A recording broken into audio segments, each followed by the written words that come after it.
Hello बच्चों, let's see this question. The question says first of हमको दे रखा है असर्शन। असर्शन क्या बोल रहा है? A metal has resistance and gets often heated by flow of electrons. And reason हमसे क्या बोल रहा है? रीजन बोल रहा है when free electrons drift through a metal they make occasional collisions with the lattice. These collisions are inelastic and transfer energy to the lattice as internal energy। तो सबसे पहले हम बात करेंगे इसके की कॉन्सेप्ट की। बात करेंगे इसके की कॉन्सेप्ट की। तो की कॉन्सेप्ट क्या हो जाएगा?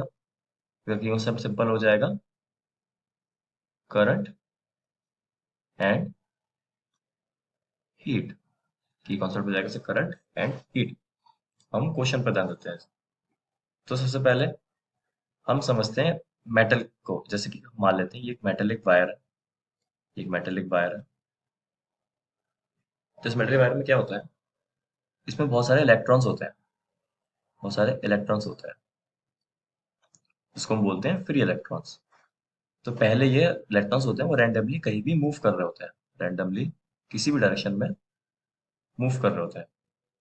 पर जब इस मेटेलिक वायर को किसी एक वोल्टेज से कनेक्ट करते हैं, या हम कहें कि पावर सप्लाई से कनेक्ट करते हैं, तो क्या होता है? जो इलेक्ट्रॉन्स होते हैं वो सब एक डायरेक्शन में मूव करना स्टार्ट कर देते हैं। इलेक्ट्रॉन सब एक डायरेक्शन में मूव करना स्टार्ट कर देंगे, तो ज़्यादा से जितने भी इलेक्ट्रॉन्स होंगे वो सब इस डायरेक्शन में मूव करना स्टार्ट कर देंगे। और जो हमारा करंट होगा आई, वो इस तरफ को फ्लो होना स्टार्ट हो जाएगा, अपोजिट डायरेक्शन। तो क्या होता है? जब इलेक्ट्रॉन ऐसे करके मूव करते हैं सब सेम डायरेक्शन में, तो वो कोलाइड करते हैं। जो इलेक्ट्रॉन्स होते हैं वो सब सेम डायरेक्शन में मूव कर रहे होते हैं, सेम डायरेक्शन में मूव कर रहे होते हैं। जब हम कोई भी power supply, power source connect करते हैं,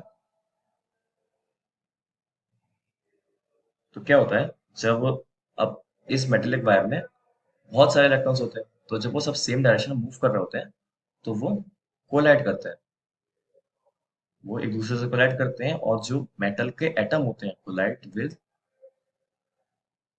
मेटल्स एटम। तो इस कोलिजन की वजह से इसमें एक हीट प्रोड्यूस होती है, हीट जो होती है प्रोड्यूस होती है।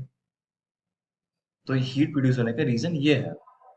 अब अगर हम इस मेटेलिक वायर में इलेक्ट्रॉन डेंसिटी बहुत ज्यादा होगी, इलेक्ट्रॉन डेंसिटी बहुत ज्यादा होगी, हर जगह इलेक्ट्रॉन्स ही इलेक्ट्रॉन्स है, तो क्या होगा? वो हीट ज्यादा प्रोड्यूस होगी क्योंकि कोलिजन ज्यादा हो रहा होगा। तो जो हमारा असर्शन हो जाएगा कि a metal has resistance and gets often heated by a flow of current. सही बात है, हमने उसका रीजन भी देख लिया कि ऐसा होता क्यों। अब रीजन पढ़ते, रीजन बोल रहा है when free electrons drift through a metal they make occasional collisions with lattice.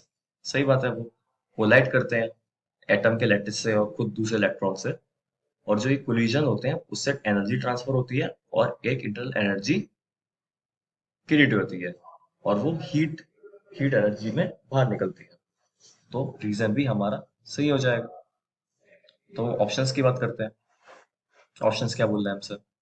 तो जो हमारे ऑप्शंस होंगे, जो हमारा ऑप्शन ए है वो है, जो हमारा असर्शन है वो ठीक है, जो हमारा रीजन है वो भी ठीक है, एंड जो रीजन है वो करेक्ट एक्सप्लेनेशन है असर्शन का। ऑप्शन बी हो जाएगा। जो हमारा असर्शन है वो ठीक है, जो हमारा रीजन है वो भी ठीक है, बट जो रीजन है वो करेक्ट एक्सप्लेनेशन नहीं है असर्शन का। ऑप्शन सी हो जाएगा। जो हमारा असर्शन है वो ठीक है, जो हमारा रीजन है वो गलत है। ऑप्शन डी हो जाएगा। जो हमारा असर्शन है वो गलत है, एंड जो रीजन है वो सही है। इस केस में असर्शन भी दिखता है, रीजन भी दिखता है। रीजन सही एक्सप्लेन भी कर रहा है कि जब वो कोलाइड करते हैं तो एनर्जी प्रोड्यूस होती है, और जो लैटिस की जो एटम होते हैं वो वाइब्रेट करते हैं, जिसकी वजह से हीट प्रोड्यूस हो जाती है। तो रीजन सही एक्सप्लेन कर रहा है, तो हमारा ऑप्शन ए सही हो जाएगा। So the right answer is option A. I hope you understand. All the best.